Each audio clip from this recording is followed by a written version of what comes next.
Hey there, Airstream adventurers. I want you to buckle up for a winding country road of a journey with Vinnie, the incredibly humble heart and soul of Vinnie's Northbay Airstream repair. Since 2008, Vinnie's been living the Airstream dream, fixing and upgrading these iconic trailers with unmatched passion. I came, I saw, and yes, I got the t-shirt. In this interview, he and I dive deep into his origin story, his toughest challenges, and his most game-changing fixes. From his secrets as the Airstream whisperer to the hottest upgrades and must-know maintenance tips, this ride is packed with insights. I'm honored to be sitting here. I often tell the story that I'm sitting in Florida. I just made a video about going to get the ceramic coating done, and I had a couple questions, and my phone rang that morning. It was you. Oh. I'm like, oh yeah, I got a message from you. And then we chatted on the phone. But I said, man, Vinnie knows me. I'm nobody. It was, but I feel the same way. But it was just so neat to talk to you after watching you on videos for so long and hearing your name for so long. Because I call you the Airstream Whisperer, and I genuinely love good humans, and I know you are one. And I'm so thankful to just be in your sphere. So thanks for making time for us today, because I know you appreciate that. Task saturated at all times of your day. I'm really grateful to be here. I've been going around the shop, meeting everybody, watching some of the work this morning, and watching what all goes on in this wonderful place, in this giant building, and a yard full of Airstreams and beautiful shiny objects out there. So it's been really great. But I asked Vinnie a couple months ago if I could come sit down and ask him some questions. I did a video like this with Ronnie, and it was very good. I think so many people out there don't get a chance to drive across country to meet you, so I really appreciate your time and entertaining my random questions. Shall we? Sure. Okay. How did a kid dreaming of owning an Airstream turn into a guy for Airstream repairs of Vinnie Northbay? What sparked this journey that you've been on for this many years? Yeah, I think growing up, my dad, he was my hero, and he loved to hunt and fish and camp and all that. So I was 10 years later. I have a brother and sister 10 years older. So they did a lot of camping, and it was always tents and adventure stuff. Well, as my parents were a little older, they got a travel trailer. Okay. So it was a little 1956 Mercury canned ham. Nice. And so I was part of that. I was pretty young, and I was really into it. It's like, wow, that's cool. That thing just can tow behind us, and it's like our little house. Sure. So it was kind of a fun, I had a bunk up there above my parents, and it was kind of neat. So my dad would back it down this long driveway. We grew up in the Bay Area, and back it down this long driveway into the backyard, pretty long. And he would watch his mirrors, and he was really good at it. He made me a trailer. My sister-in-law's watching this. She'll be laughing because she was there to watch it all, and I could show people, watch me back this up, and I'll back it up between these little cones. And so I learned how to do that at a crazy young age, like 8. Do you have a picture of this? I think there's a video, some little kid that can back up a trailer on the internet somewhere, Instagram or something. That was me. Growing up, I saw this Airstream parked on the side of the road, big like Excel 500 or something, really some 31-foot long thing, something. And I thought, man, those are beautiful. I asked my dad, why can't we get one of those? They're just too expensive and on the budget. Can't afford those. They're really good, but I can't afford them. He liked them too. So our first Airstream was in 2008, and it was a 30-foot with a slide, 2001 anniversary edition, big trailer, heavy. That's big. Yeah, heavy tongue weight and everything. So we used that all over the place, and I was going to rallies, first starting out. That was 2008, 2009, doing our first rallies and changing a rivet and showing people what I had done and meeting new people. And next thing you know, there's a few people in your campsite, and I've never been to a rally. So it was kind of a new experience to have like-minded folk that are interested in something you do. My background's technical. I worked for Volvo and for Mercedes-Benz. Okay. So I'd always been working with my hands. I was always a tech for a while. So I just tackled a few things. And then, hey, can you fix mine while you're here? Yeah, you just use a screwdriver. Just do this. Just pull this together and tighten it back up. Or bring it by my house. Yeah. Let me see what I can do for you. And one, and there's two. I live in an area where there's HOAs, and we're not supposed to have trailers. We had like 5 in the backyard. My neighbors were pretty cool for a while. Sure, yeah. Well, in 2013, we sold our house, and we moved into that trailer in a shop. Okay. So for about 2 years, I'd walk across the street, because the shop was across the street from Mercedes in Santa Rosa, and I'd do my job at night. I'd take all that stuff off. Wow. And I would fix trailers. Wow. Till around 10 at night and weekends.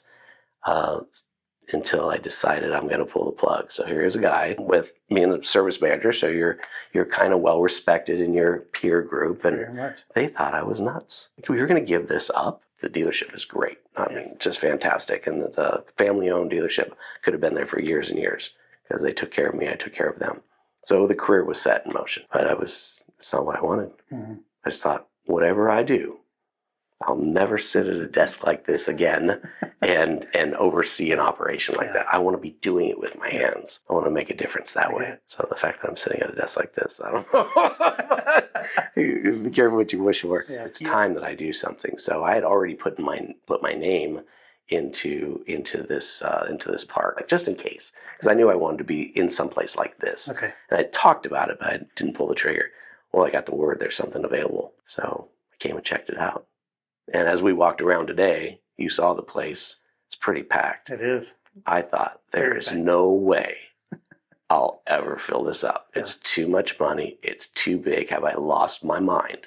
Well, you gather a few friends, cabinet shop with Doug, Ivan doing the dents, Masterply Coatings doing the coating, maybe some storage in the back, run some numbers. It might work. You build it and they'll come, and they came. And they're knocking at the door every day. Yeah. No doubt. We're booked out till about November. You have Doug as a cabinet shop as an independent contractor here. You have Masterply Coatings as an independent thing here. Right. And you have your own storage. So you're booked out. And our dent removal. And paint repair, which is magical. It's crazy, isn't it? That's crazy. Like black magic. It blows my mind. Every time I see it happen, it blows my mind. We've been accused of replacing the panel and showing a replacement panel.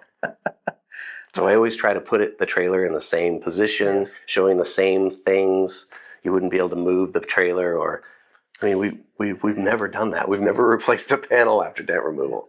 That's Ivan the Great, Ivan the Magician, I'll say, and Vinnie the Airstream Whisperer standing with him. But here, there's a Bambi right here with this panel, and I'm going to overlay on the screen here what it looked like when it came in here a few days ago.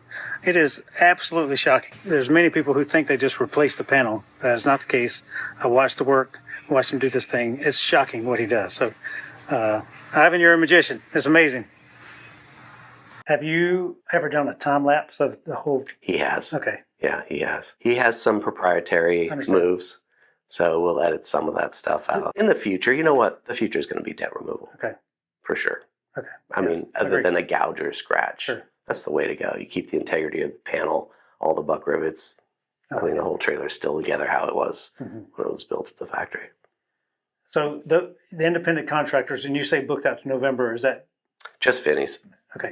I can get you in here for ceramic in the next month or so. Okay. Because they can do 3 or 4 a week. And that's everything Class A, fifth wheels, Brinkleys, whatever. Yes. But service work, we have people scheduled. Okay. We try to work around their vacation schedules, so often they're waiters, which I know the dealers don't like. Yes. It's kind of hard on us too, but it works. We just kind of prioritize that customer, and people are forgiving. They'll very much so. They're amazing. They know the work's going to be quality, so it's. You know what? We make our mistakes too. Things happen. This is the industry. It is. But it's transparency. It's relationship.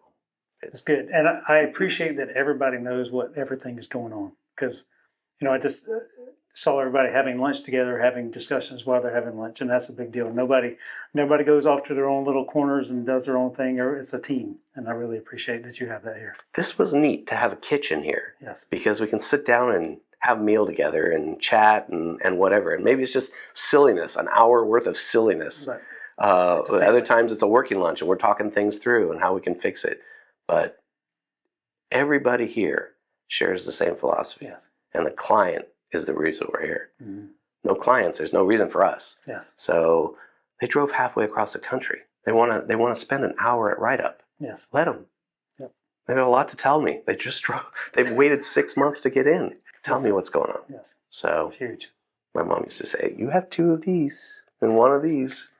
Listen, boy, you can You can pick up a lot if you stop talking. All right, question number 2. Biggest hustle. Running a small business isn't easy, as we've discussed. What's the wildest challenge you faced so far, and how did you muscle through it? I think it's probably going from just me.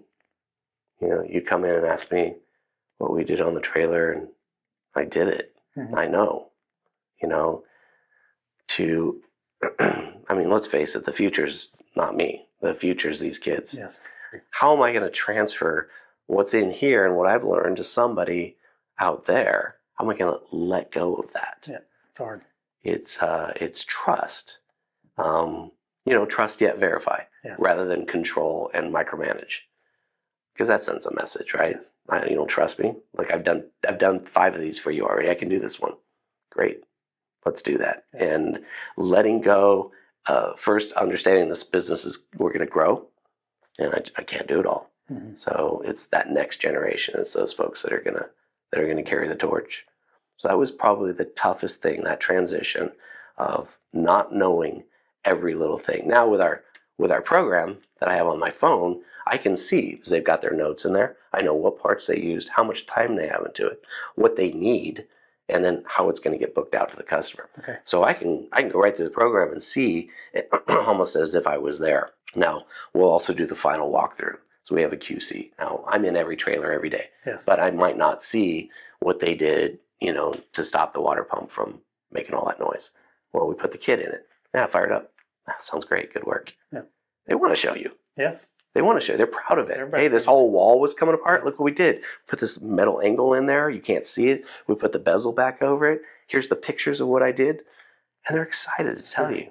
Yes. That's great, because that's what I want. Yes. It's about you. You know, you're the guy that did it. Good job. It's that whole letting go, which was hard at first. And now, you know, inspect what you expect. And they want to please. So my hope for humanity has changed.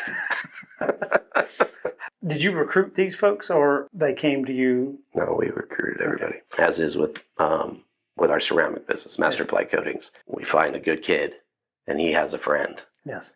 And he knows of somebody. Mm-hmm. So we don't necessarily hire folks that have any experience. That sound crazy? That sounds crazy, doesn't it? Yes, I know, but no, because I understand why.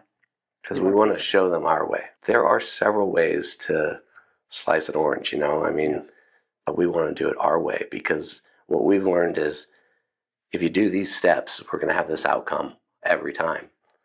If you skip a step, you might have got there faster, mm-hmm, but are there any things that can happen, mm-hmm, if we skip that step? Now, they'll teach me things. Yes. Hey, we can skip this step. Here's what I learned how to do. Great. I would have never thought that. Sure. Yeah, let's do that. Let's make that the norm. So I know we're all doing it that way now. And it just is consistency, and that way we can control the outcome easier. What's your secret to figuring out what A, the customer needs, and B, the trailer needs? In my previous career, I worked for Volvo, and one of the things I was in charge is Group 8 body and function. I was an FTS as well, so I would go in and I would troubleshoot. So when the technician couldn't figure it out, they'd call the factory, and I would go out to the dealership. I'd work with a tech to fix the car. So I can walk around a trailer and my eyes go to the dent, goes to the scratch. It's just some weird thing. Yes. So I have an eye for detail. Quick side note on Vinnie's attention to detail.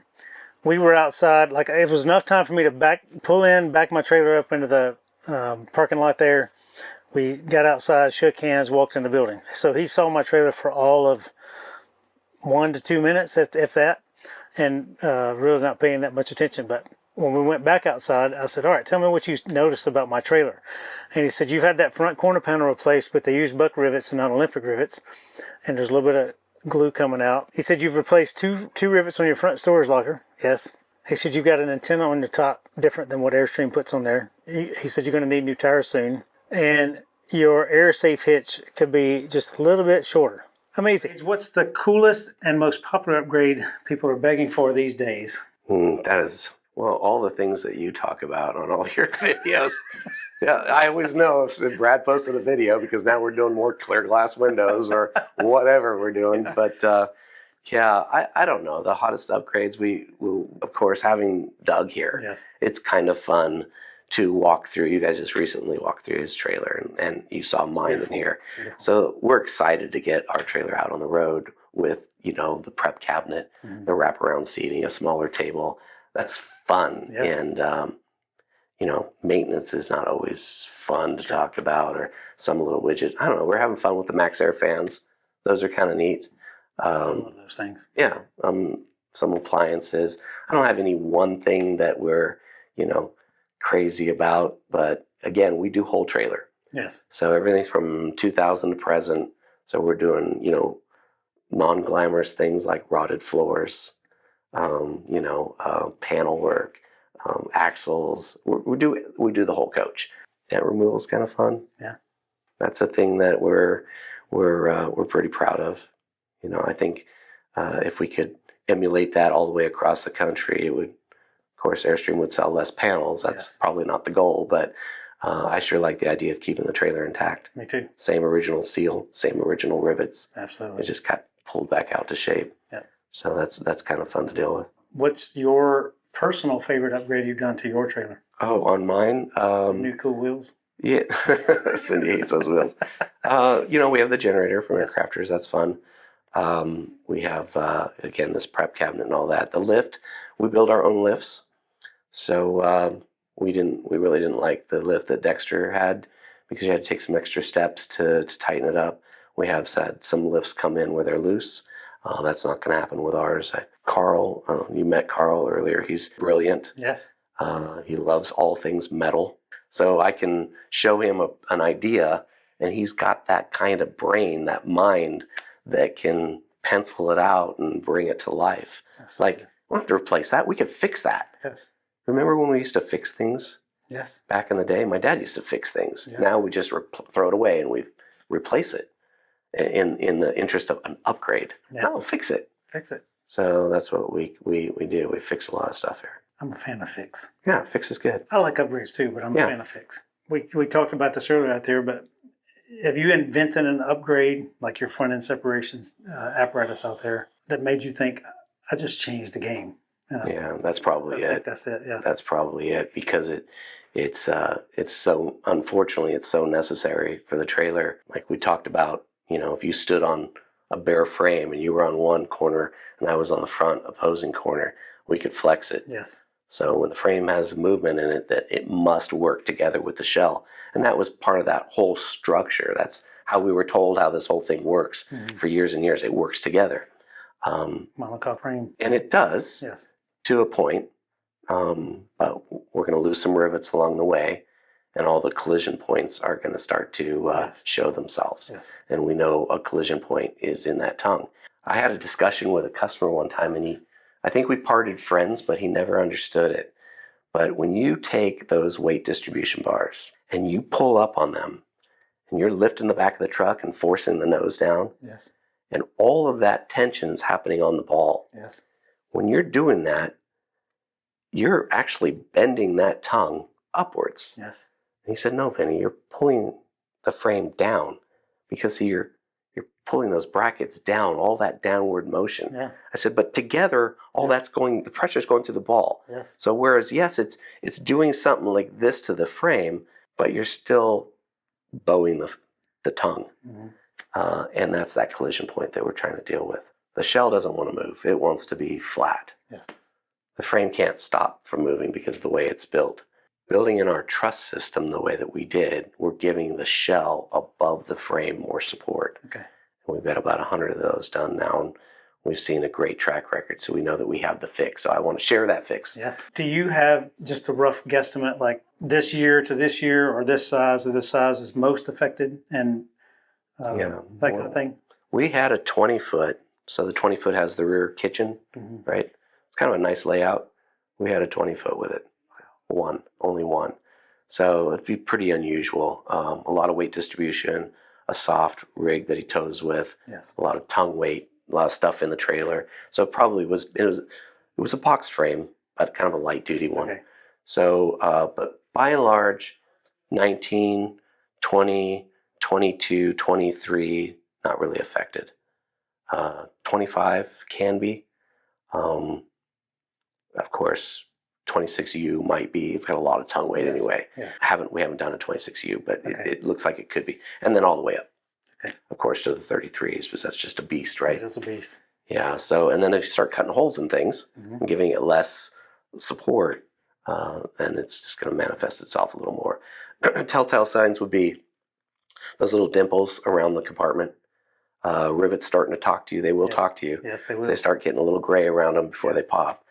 And then on the trailers with the complete skin, under load with the load bars applied, grab the battery box lid, and as you start to open it, because the front skin is angled a little bit, you'll either come in contact with it or close. Yes. And then maybe take the bars off, and the trailer's just sitting naturally. Now it's like a quarter of an inch away. Shocking. Yes. But something that happens way down here makes a difference here. Big time. So you can almost see you can almost see the tanks tipping back. Yes. So a trailer will come in and I'll see it's an F-150 towing a 27-foot. Crank down on some weight distribution bars. Or a Toyota Tundra. Yes. Like I have all the trucks memorized in my head. I know what they're all doing. The reason I pointed at Blair for that segment was because we had just seen a Toyota Tundra towing some stuff it had no business towing. As they pull in, I'm flagging them in. I'll just kneel down at their tongue, away, but kind of looking at it. You can see it. You can see it. Very much. And I'll be like, hey, come down here with me. Yes. And they're like, what are we looking at? What are you doing? Look at that. So they love their Tundra, right? They've got 70,000 miles. It's been coupled to this trailer from day one. They love being able to use it every day. So let's do some airbags. Yes. Let's make this truck behave a little bit more like a truck. Yes. Let's lighten up on this weight distribution. Take a look at your setup and see if we can mitigate this a little bit. So it's a light duty truck. Yes. Then you go to the extreme with the monster truck, the F350 or the F550 with duals on it. And I'll jump on the tongue connected to the truck. And it's like, my knees are moving, but the truck's not moving. Yes. It's like, maybe we need to move towards the AirSafe. That might be one of my favorite upgrades, the AirSafe as well. I saw you do it on KYD. I was about to pull the trigger to buy one. We were right at the time where we were getting a new trailer, and I knew I was going to get a new truck eventually. Yeah. Friend Rick Wright, Right Life, did a video on that, and I watched his video, and I said, well, we're going to be out of the trailer for 4 to 6 months, and I'll just continue towing on my ball right now. I'm pretty happy with that. So sure. But then Alan reached out to me, and we went through a long discussion about it. I talked to him at the International Rally, and now I have it. So I've towed a little over 2,000 miles with it now as of today, and I've been shockingly happy with it. When I first called him, I said, I can't really feel the difference, but this truck is a lot of truck. And I have airbags on the truck, so it smooths out the ride. Yeah. Let the trailer do a little bit of what it wants. Yes. I compare it to the CrossFit games, where you're with the ropes. Yes. That's the frame on the trailer. Oh, yes. The truck always wins. Yes. It drops off a bridge transition. It's grabbing it by the ball and says, you're coming with me immediately. Yes. And then the collision point going up. And the trailer's just like wiped out. Plus, forget about all the damage and things that can happen to the trailer. Just the driving it. You don't get as much driver fatigue. Yes. Because you're not getting the porpoising. That's the thing I notice the most. Yeah. You don't get the porpoising. Now all of that action's happening in the hitch. Yes. And the truck is steady, like it would be. Yes. Maybe even better, like weighted down. My service truck was 14,000 pounds. It was a pleasure to drive because it had all that weight on it. Yes. Comfortable. You go over something, even the dips or whatever, it would just ride it. Yes. Take all that load off, it'd be miserable. Yes. Right? It's designed for all that weight. Yes. So, with a truck like yours, I already know how far it's going to drop with stock suspension. I factor all of that in. So you get a lot of movement because it wants to articulate and go off-road. Yes. So I have to kind of build that into the ride. And then we started adding weight distribution and all the things that we do. It's no wonder that, the truck's just yanking that trailer all over the place. So I commend you for taking the risk and trying it because I think it's going to... I do. Not only that, but all the broken rivets and all the stuff, and your pillows might actually stay in place. And that's another thing I noticed too, just coming over here. We have one little pillow, it's just a happy camper stays right there in that corner.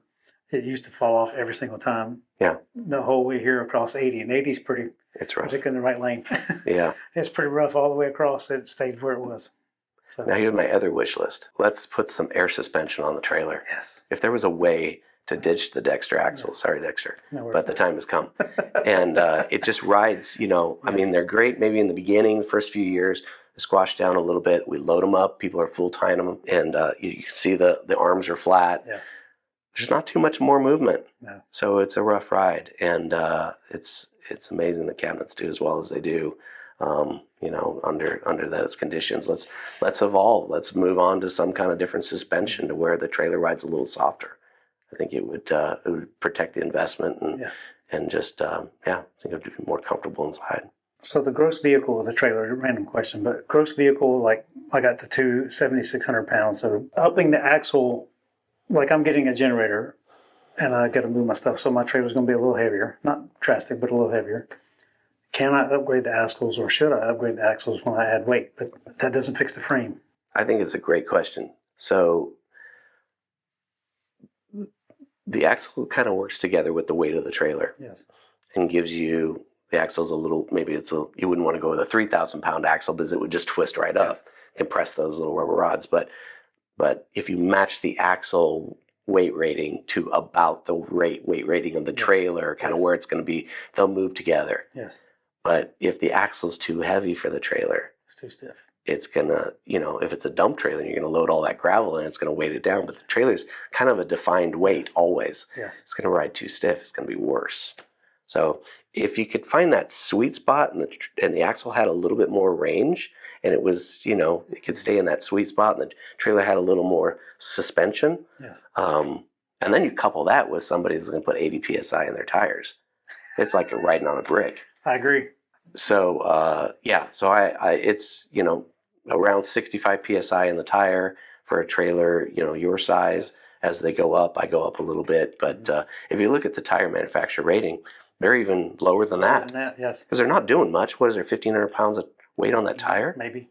But the tire's designed for 90 psi because it's going to go on a dump trailer or be on an ambulance or whatever it is, and has a full coach on it. And you could be maxing out the tire or being up there on the ratings. Mm-hmm. The trailer's not ever going to do anything like that.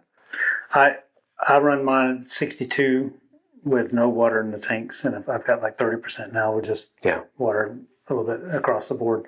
I'm like 65, but I adjust mine as I have weight in the trailer, and I weigh my trailer pretty often too. Oh yeah, you do. Okay. I don't make that many changes, but I like to go across and just see. So anytime I do an upgrade or a change or something that's significant, or we move stuff out of the trailer, I weigh it. I'm very, very in. That's good. Yeah, the information is good. As a general rule, I'm 65 to 70 pounds, depending on the size of the trailer. Yes. Because they'll heat up 6 pounds. Yes. That's plenty. It goes up quick. Yeah. I've debated on, we talked about axles earlier. It would really be great if you could do a air pressure and adjust as you turn it into a brooder. Yes. That Australian trailer with the suspension, level it all out. That's cool. That'd be great. Why not? It's an Airstream. It's $150,000. Let's do this. Let's do it right. People would pay for it. Yes, they would. What's a maintenance tip? I know you share a lot with a lot of people, and I think it's fantastic. But what's a maintenance tip you just want to shout for the rooftops across the board? So open the owner's manual at page 1, and it says what? What's your so we do a multi-point inspection, and we've kind of built it ourselves, and it covers all the basic things. We can probably hedge off some big repairs if you do the multi-point every year. We're going to bounce through and look at brakes and tires and, rivets and cabinetry and, run all the appliances and check your batteries and terminals that are tight and things that would possibly cause you to, disrupt your trip. Yes. And if you do a little bit of regular maintenance, it goes a long way. Or if you're more into, I'd rather do repairs. Well, you can't control that so well. You're going to be in the middle of nowhere in some town on a Sunday, and you get to do the repair. It's a bearing that you don't have, and you're going to be there for 3 days for the bearing to arrive, and someone's going to press it out. But if we can do a little more maintenance along the way, and it's $300, and we're going to go through the trailer. Okay. And we may or may not find anything, but we could, and we could save you for the season. Yes. So I'm more into maintenance than repair, and they're little things. A PM, I learned in the Marine Corps, preventative maintenance, do PMs. Yeah. So Chapter 8 in the travel trailer manual tells you, check this at this miles, check this at this month. And if you just tighten the screws on occasion, lubricate stuff. Wait, what did you say? Tighten screws? I know. That's a great idea. Yeah. Get a Phillips screwdriver and tighten screws. Yeah. If the door's a little bit loose, in 500 miles is going to be worse. Yes. Don't be afraid to snug it up. Don't overstretch it and damage it, but snug it back up. Most people have it. Like I said, you can take a Phillips screwdriver and you can disassemble the entirety of your inside of your trailer. Pretty much. Yes. Pretty much. Maybe a rivet, maybe a drill to drill some rivets. But yeah, pretty much Phillips screws. All the furniture. One screwdriver, you can take it off. And it'll probably find its way if it doesn't go too long. Yes. And, like the whole bathroom cassette might want to start coming apart. But if you can catch it early, just snug it back up. It's like a little mini earthquake in there. Yeah. I think you, like me, you're passionate about the thing and you're passionate about the people, but how does that fuel you to be better? And how does that fuel you to keep going and keep doing what you're doing? Like the campfire chats or the rallies or the things you have at your ranch, and you go to all these things. How does that? I love all that. Like I love to do the regional rallies, or even when we were at the International Wyoming, that was a lot of fun. I like the regional rallies because you can talk to more people. Yes. So we have this one coming up in Colorado here in July, and might do the one down in San Dimas. We'll see. But these are people that, you can give a presentation. I recognize my customers, and, we can joke around. We can have a good time, get the information out there, and let people feel like, they're part of the solution. They're not, look, this is a super simple thing. You take a client that has pretty much their weekends are ruined because they don't have any power in the trailer. Something like this, just a multimeter. Yes. You get a multimeter, and I can walk you through, probably save your trip, or at least we'll know what part there is to change. We're at the rallies. We can do the same thing. They'll ask a question, and now we can share it to 200 people. Yes. This is what the client had. Raise your hand if you've ever had this. Half of them raise their hand. And people can almost, this is what you do. Yes. It's super interactive. Like, they want to be part of those sessions. It's fun. And we'll do the same thing around the campfire at night, or at having dinner or whatever. These are your clients. You've created a relationship with them, and they respect you. You respect them. Hey, they could be CEOs of companies. Mm-hmm. These are some pretty bright people. Very much so. And they're well accomplished. They're not idiots. Don't treat them like idiots. Yes. Don't steal their money. Do the right thing. Yes. Do it right the first time.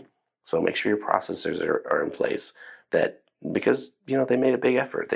They're staying at an Airbnb. They have dogs. Yes. They've traveled 4 states.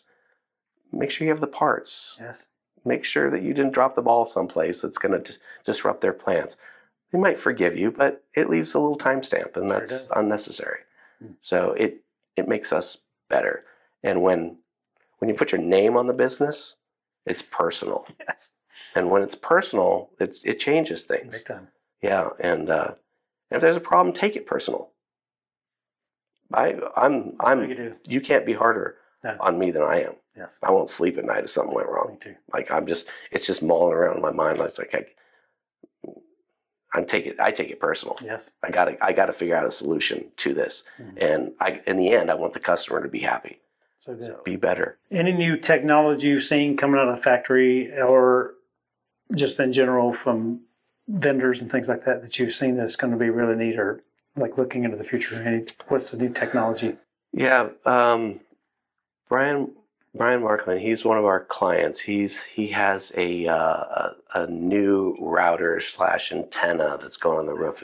You have it. I put it on. I was the first one to ever put it on the Airstream. Okay. Yeah. So we installed one here. We installed one in Tallahassee. Okay. And having those dual cards, I think that's pretty neat. I know you already have Starlink and all of that. Maybe it's redundant, but it's it's pretty good technology. I think if Airstream originally came out with something like that, Yes. that whole system in the Airstream would have been better. Agree. But so you like it? I do, and it's turned on right now. Really great. How about the Garnet system with the sea level being Bluetooth?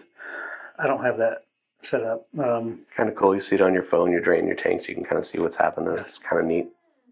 Simple kind of plug and play thing. Yeah, I don't have that sea level gauge set up. It is nice to have, particularly like I like to fill my black tank and drain it a couple times. Sometimes if I've been sitting for a while. Yeah, fill the black tank. It's funny, the sprayer, everybody thinks about it as like a rain bird inside. It's just dumping a little bit of water in the thing. You do it with your hose, it'd be the same effect. Yeah. But where you can really make a difference is as you fill the tank, exercise that valve. Yes. So in and out of that black valve, creating that rush of current, that 3 inches of water column going through and stopping abruptly. And then you're going to get that agitation in the valve, and you might be able to clear something that you're not any longer going to have that the leak when you open up the cap. Is there anything you fixed? I mean, what we've talked extensively, and that may be the answer about the front end separation, but is there anything you fixed one time that you just had to go brag to everybody like, yes, I got it?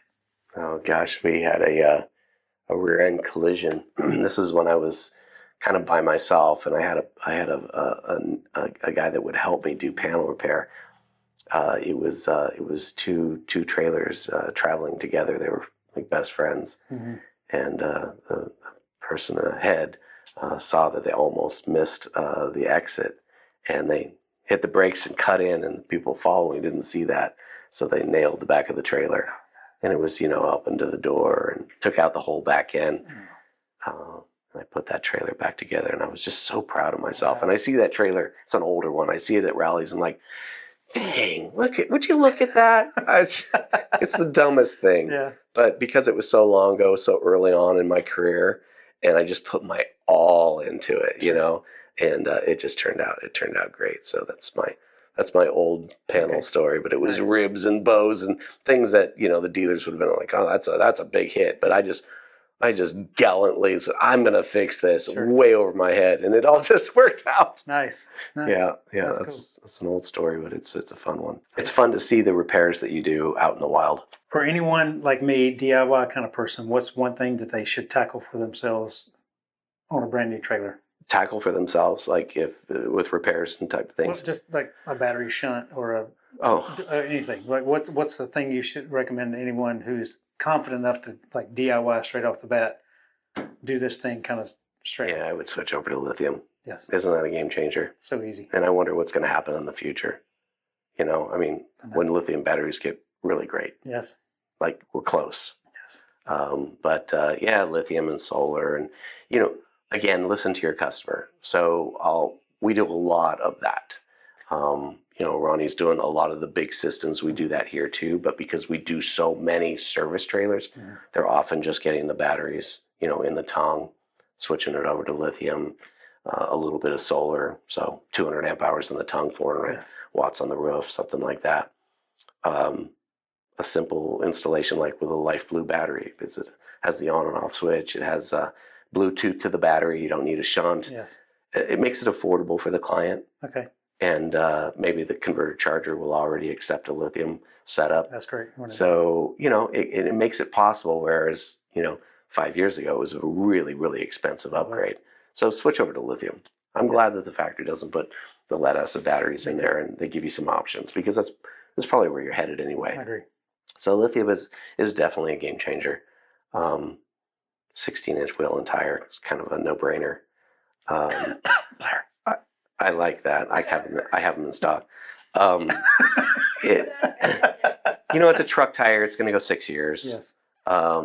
Crazy story with Long Honeymoon. Do you remember when I had the tires set there? And I was just like, I think we should probably do this because of the age. And Sean calls me and says, hypothetically, what if a customer...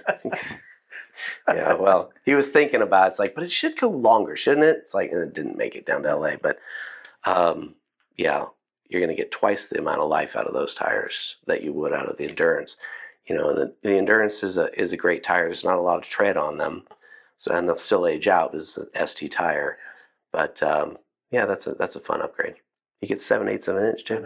We talked about this a little bit before. You don't send anyone else to your remote locations until they've been here and Yeah. gotten the Vinnie's stamp of approval. But do you have a template, like a checklist that a technician, before you sign off on them, they have to be able to do specific things? So my advice to anybody doing this, and this might be another question, but is, walk before you run.